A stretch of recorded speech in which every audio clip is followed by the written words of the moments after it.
did you say something relatable? Mm. Like, and I think that because everybody wants to be a star, and that's a way that it looks like you get a lot of money, which is really not how it works, but it's the way they make it look. The easier it seems, the more people want to do it. Oh yeah, no, and I think that's probably like why like SNL has stayed out as long as it does, because of the fact like they stay on top of it. They have their finger on the pulse that is social, not only just social media, but just current events as they unfold. Right, but as a comedian, I don't think like if you're a comedian, you look into SNL. I don't think anybody watched SNL and says I could be a comedian. That's easy. Oh yeah, no, fair and valid. Like, I mean, when you listen to this music, you're like, yo, I can make words rhyme. I could do that. Like, you understand what I'm saying? Like, it seems more, but like at some point, you watching an NBA player like Steph Curry, and you say, oh, I could be Steph Curry, and then you're shooting, and you're shooting, and you're shooting. You're like, nope, I'm not Steph Curry. Not even a little bit. Maybe I'm left-handed. Like, I'm not. Yeah, like so, like, or you're watching somebody do something at an elite level, and you're saying, wow, that's not possible for me. Where when you're hearing like some of the top artists, you're saying, I can do that. So I could be on the elite level of what is now. When I was growing up, it was like, you know, rest in peace DMX, and you had like Jay-Z in his prime, and you had Nas, and it was like when you heard that, you were like, I gotta write a lot better than what I'm doing, because that level is unbelievable. Oh yeah. You don't feel that no more when you hear these guys. No. I can do that. Put a little reverb. No, I will say this, like going back and listening to who was it that I was listening to just for that the other day? I was listening to old school Eminem, like, you know, early 2000s Eminem. Right. Because like when I got introduced to him, like it blew my mind, because it was coming from somewhere I didn't expect. Now, yes, I am stereotyping at that point. You know, the hip hop scene was insane. It still is insane. It blew my mind. But then, and I've been following Eminem since day one. Not from Infinite, but from some Shady LP up until now. And I go back and I hear him, like there's a change. There's a difference to the tone. There's a difference to the delivery. There's a difference to the flow itself. And now it's like, I feel like every time he drops something, it has to be faster or more witty than what it just came out. More complex. I think there's two things in play there. One, he was with Dr. Dre. Mm-hmm. Yeah. And Dre, I would say, Diddy, those guys can get you to do something that you didn't know was in you. Mm-hmm. Like they can hear something and get you to do it, and you would have never thought of that.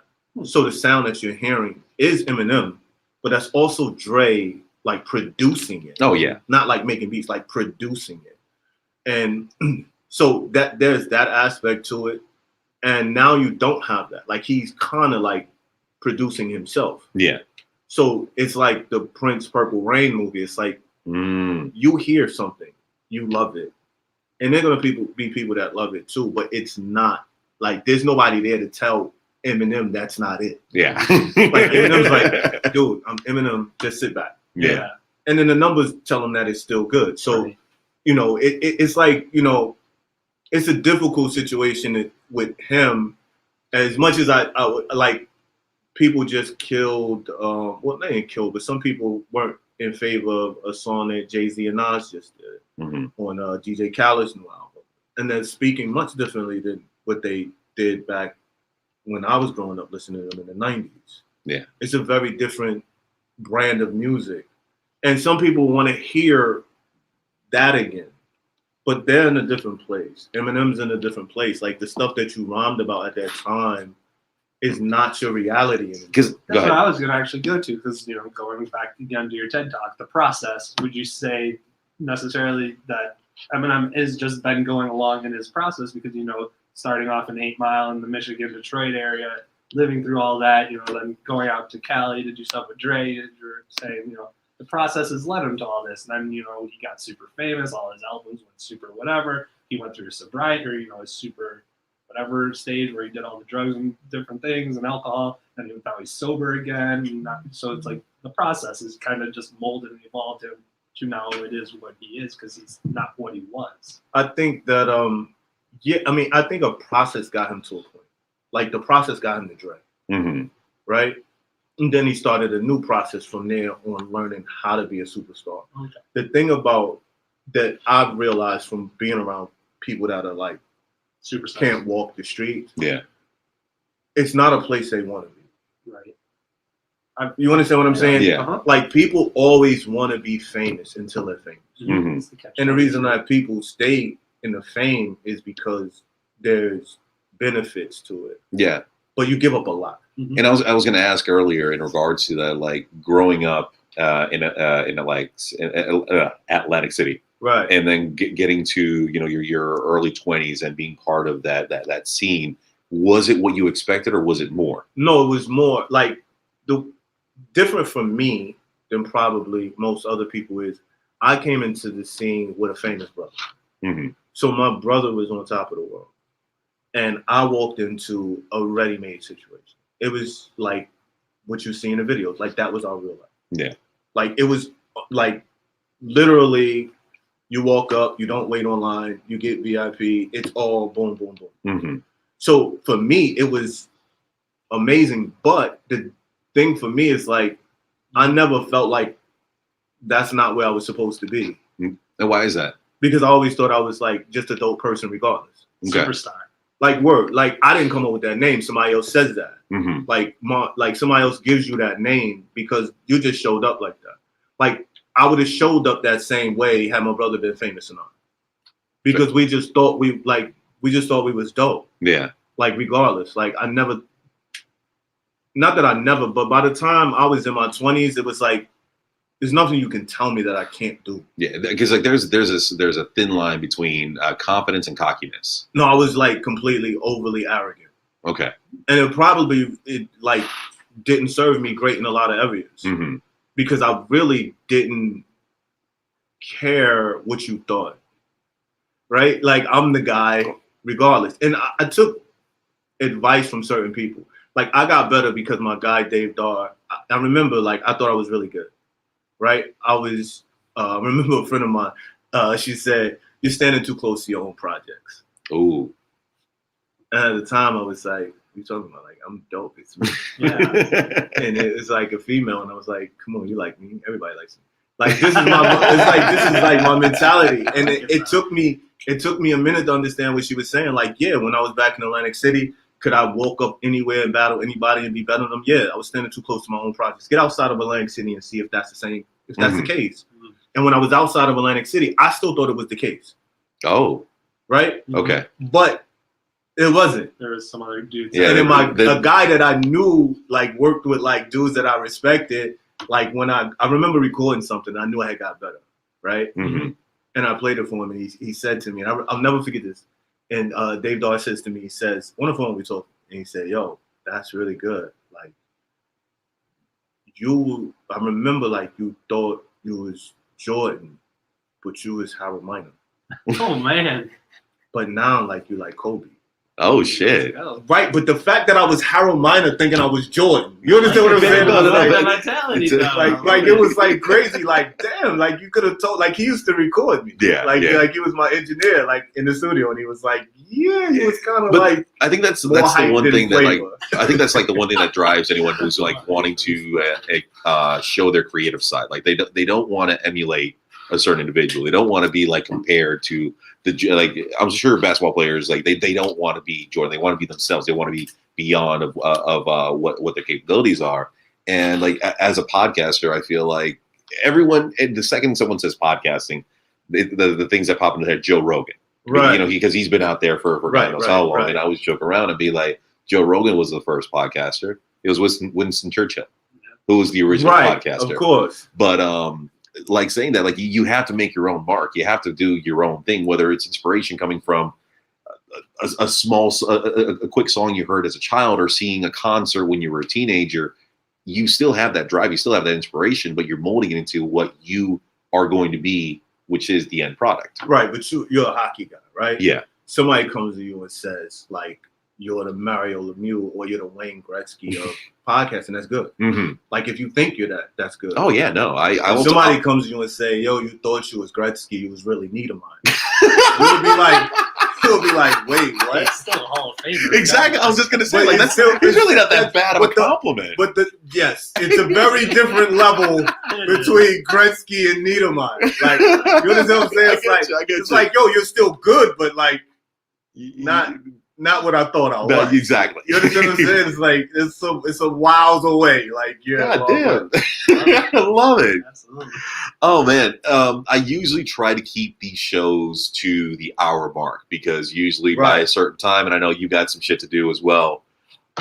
I'm good for a second though. You good for a second? So yeah, I can give you a couple more. Let's do 10 more minutes. Cool. Because I forgot to pack and I'm flying out first thing tomorrow morning. That's right. And but with all that being said, dude, like I'm gonna ask you this question. For the up and comer right now, the one who's actually, making the beats in his bathroom or, writing on the Lynx bus to wherever he's going, like what drives you? Like what's your inspiration? Me personally. You personally. My inspiration, I just love to write. I'm just a creative person. Mm-hmm. So I think that I'm better when I have a story. Okay. Right? So growing up in a place that nobody knew about and had the wrong idea about, if they did know about it, I wanted to tell that story. Because it was a difficult story if you knew it. Yeah. And I got better telling that story. I was Harold Miner when I was telling the story that I wanted. Mm. I was Kobe Bryant when I was telling the story that I was living. So I was always motivated for being a voice of the voiceless, like a bullhorn for people in my area who come from where I come from. Mm-hmm. And then when you do that, you find out that there's other areas just like that, and then they like that. So that was my motivation. It was like. So with that being your motivation, but what's your drive that keeps you in this? The love for writing, and again, there's still people that don't have a voice. Mm-hmm. Right?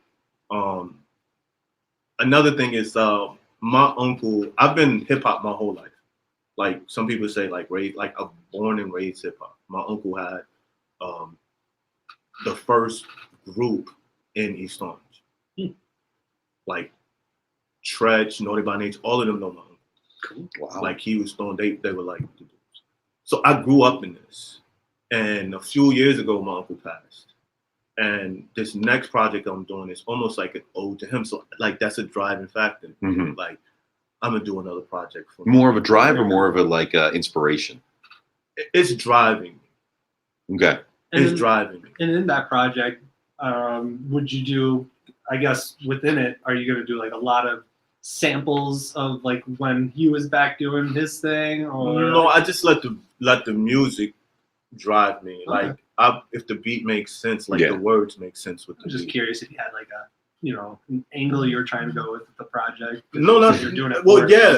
Not design wise. It's gotta the beat makes the song for me. Mm-hmm. Cool. Love it. Like we have a conversation. The beat definitely. starts to talk, and then I just speak back to it. If I'm feeling a way about my uncle, and a beat from his era was playing, and that doesn't speak to me, then I can't speak to it. That makes sense. Yeah, You're fair. Not gonna force it. You understand what I'm saying? You want to come on naturally. That's just like how you said. Like you don't want to force it. You want it to just flow out. Right. I can't force it. Like people put me on the spot and be like, "Yo, hop on this joint," and I do it. And they be like, "He's not that good." And it's like I just can't do that. Yeah. Like I have to feel it. Like it's all feeling for me. Like because it's all real stuff. Like every word I'm saying and every song I've ever done is like honest stuff that I'm From living. your heart and soul. Right. True It's heart. like true experiences. Like if I'm telling an experience that I know about, it's like something that I know. Like I was there when it was happening. Yeah. So it's difficult for me to do it any other way. That's awesome. No, that's beautiful. That well said and well spoken. Kyle, do you have any last questions as we start to I have millions of questions. I wanted to go down so many different avenues. I'm gonna say this live here. Next time you're in town, I would love to get make sure everything's running beforehand Right. because this literally was just last second. But I do want to say thank you for taking the time out of your schedule. You guys are super dope. I mean, we had some conversations before we started recording, and then while it was a little rocky, you guys are super dope. So it was I had a feeling like Boris doesn't put me in bad situations. You know, so like so I knew. Shout out to Boris on that one. Yeah, if he said that it was gonna be cool, I knew it was gonna be cool. And you guys were dope. That's awesome. No, and I appreciate it. I really do, and I would like to say, like, the next time you're in town, I would love to do this again. More preparation beforehand to make sure everything is running. I'll have a newer computer to make sure it's flawless and seamless. Yeah, man. We could talk about like NFTs. We could talk about like I'm well versed. Oh my God! Like I'm well versed in like a lot of different areas. I wanted to get into deepness about your art gallery. Is it your art gallery, or you just live in the art gallery? No, I was living at the art gallery. Just living. Yeah, I was living at the art gallery. Like, yeah, I was living there. So I mean, but again, that's just an experience. Like to me, life is all experience. Yeah. Like I got 10-year windows now. Okay. So every 10 years, I'm doing something different. That's awesome. Like if not, then I don't know if you're really. I was just gonna say, I know you're doing stuff. You know, your LinkedIn profile is pretty insane. Yeah, right. Yeah. Blank Canvas Project LLC, Garden Grown LLC. You know what? Blank Canvas was something I started like 3 years ago, and it's basically like an NFT before people were talking about it. Holy shit! Right, and I talked to Boris about it. I talked to some artists. I'm like, yo, what if you had something that people could like own, but you put it up like that, like you're doing NFTs, and it was like something that people couldn't really wrap their minds around. I'm like, no, it'd be crazy. And the craziest ideas are sometimes the best ones. Yeah, now it's like running out of here. Especially after this, you should look it up. This one person, I don't know if it's the first one or if it's just the first one I've seen, but I've seen my first NFT gallery, and the thing is amazing.